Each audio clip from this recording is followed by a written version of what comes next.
Hello all, I'm Rob Lee, classically trained producer, here to help you make engaging music.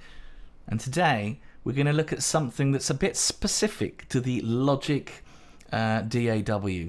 In fact, what we're going to be looking at is giving ourselves a fighting chance to make our Logic drums sound a little bit more live and authentic. So let's take a look. So here's Logic. I'm going to set a tempo of 120 BPM for this. And I've got a MIDI channel up here already. And what I'm going to do is I'm going to go down to the instrument and I'm going to choose Drum Kit Designer.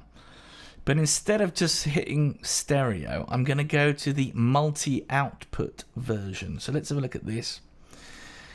And you can see this graphic of a drum kit comes up. And from here, what you can do is you can choose, for example, I'm clicking on the kick drum here. I can choose which one I like. Let's go down a few. I quite like this. Rather, oh, that's quite nice too. I like this rather full sounding Liverpool kick drum. Click on the snares. Yeah, this one's this Southern Californian snare, very nice, I'm sure. Roots. I quite like the depth. Don't really like the ring on that, especially if I'm a disco producer, so disco drums for me. I like the dampness of it. Bit high pitched for me. Again, a little bit lively. Oops. I quite like this sunset one. What to choose?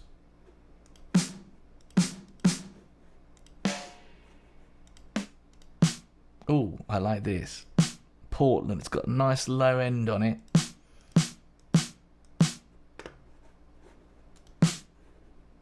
So I'm going to choose that. Cool. Next up, hi-hats. Let's take a look. What have we got here?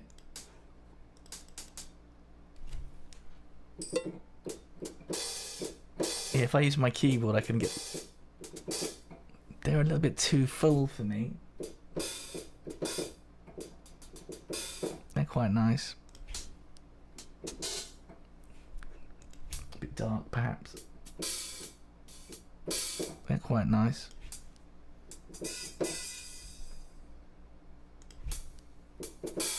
A bit too much for them, the heavy ones. Let's go back. Let's not mess around. Let's go with the Brooklyn ones.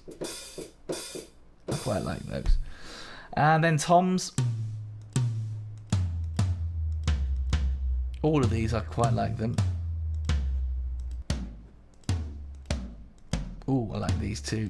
These deep ones, these roots ones. Let's just use them for now. And then we've got crashes.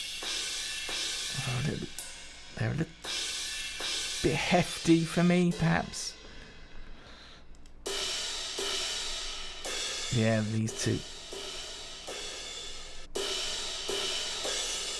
No. Yeah, these are more like it. Yeah, maybe I'll use these four on the floor ones. And for the ride, let's see. A bit dark, that, isn't it? Okay. Let's use this 4 on the floor one here. Okay, so I'm going to create a simple disco drum beat, literally just a couple of bars. Let's keep it simple, shall we? I'm not going to use every single sound that we've just chosen here, but as many as I can.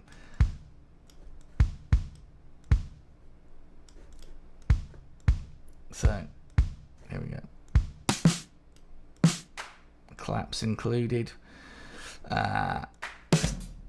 let's do kind of open. Let's do an open. I sometimes take the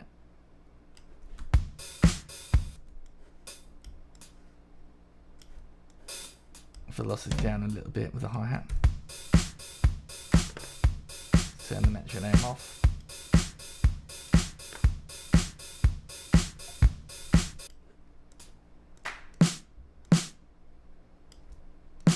Let's make it super simple. Let's put a tom in. I'll put a crash in. Oops, don't want to mute off the tom. Whoops, put the tom in the wrong place. There we go. Something like that. Dead simple. And you might think to yourself, God, it sounds a little bit basic right now. And you'd be right, it does. So let's get our mixer up. And you might see here, at the very bottom of the channel, this little plus button. If I keep playing the drum beat and opening up the pluses, now I've got all of the different sounds individually laid out. And if I then, if I want to, I could right click on each one to add them to that's the snare, to the arrangement page. See here, I've got the kick and the snare added in.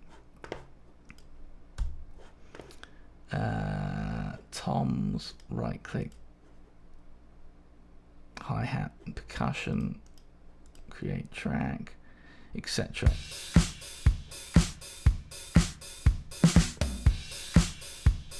You might notice that the crash symbol's actually on the main channel output there. And then what I can do is I can select all of those and turn them into a track stack. And I'm going to create a summing stack. Here we go. So there we go. Let's call it Rob's Disco Drums. So if I want to, I could go in there and deal with all of it. As you can see there. Now we've got all of the channels sort of separated out. Then we can go in and start processing it as if it was a live drum kit, all with separate channels. But we're not going to go into that today. We'll leave that for another day. So I hope this has been of use to you, and I look forward to seeing you next time. Take care. Bye.